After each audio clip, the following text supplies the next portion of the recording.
before you think back, first thing I think of is like messing around with my dad in the backyard. Wow, my whole life basically just been a part of me. Inside the house as well. Mum didn't like that as much, but tried a few different sports, enjoyed them, but I always used to come back to rugby for some reason, and just loved it. I don't know, it's weird, but you just can't help yourself. You just gotta pick it up. You gotta have a crack. Whatever it is, kicking, passing, just running. That's how we grew up. Ever since then, it's just been a sort of a love affair that's just grown and grown and grown.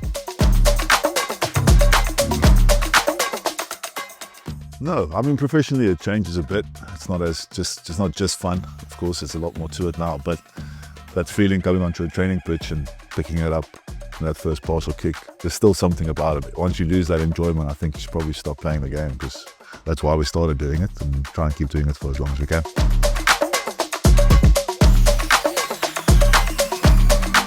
You think you're always set up right, perfectly, but you're not. But you can't do much about that. And then once you've kicked it, as soon as you touch it, or as soon as it leaves your foot, you know it's either going right, left, or it's a good one. And that feeling's quite a nice feeling when you know it's a nice one, it's a good one. 7 years old, playing for my dad was a principal, so I played rugby with a year above me, played around with him on the school fields, and then started playing games with him as well. And that's probably the first memory I have, playing small field, under sevens, back in Somerset West, yeah.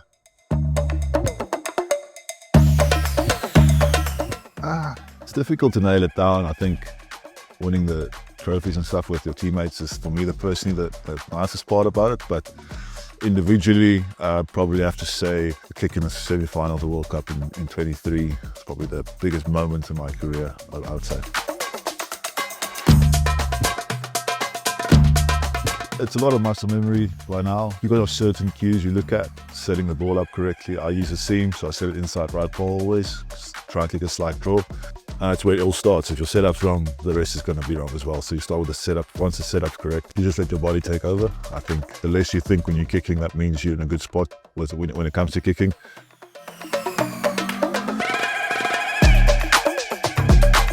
Rugby is a nice game because there's so many different aspects to it, and you got to be good at so many different things. But in my position, definitely kicking. That's the one we are probably on the field, the reason we are on the field mostly, and that's the one we invest the most time into.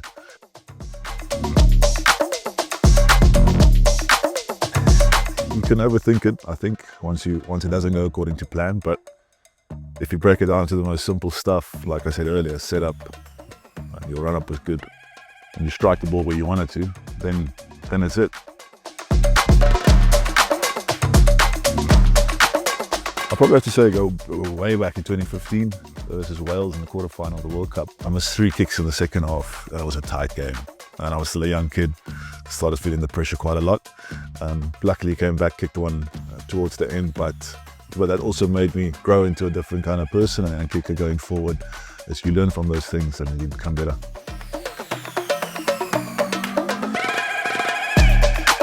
For the moment, it's put it away, just relax, because my boy's still pretty small, but I'm sure once he gets to 3, 4, 5 years old, the balls will be flying around again.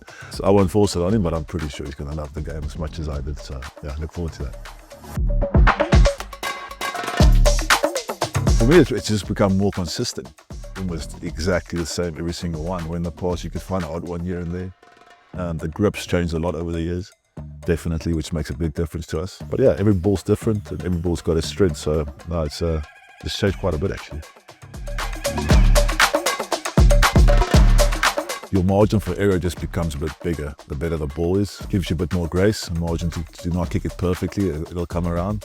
If it's a weaker, less popular ball or less favourable ball, your margin for error is extremely small.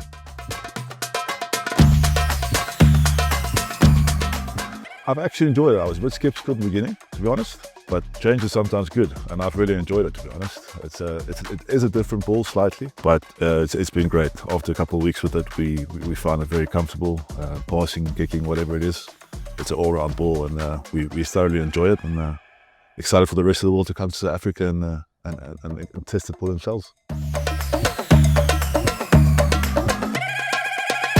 Yeah, I mean, we think about it a lot now, getting a bit older, and the end is coming near, but we're going to miss it. I'm going to miss it for sure. I think once you're done, and you've got to go into the next phase of your life. But for now, we're just going to enjoy every single moment we still got it, because we'll pick up a rugby ball after rugby, of course, after playing it professionally, but it'll never be the same as what we are doing now. So I look forward to the next sort of phase where I pick up a rugby ball, whether it's with my son or with mates playing around on a Sunday. But that can wait a bit. We're still busy playing.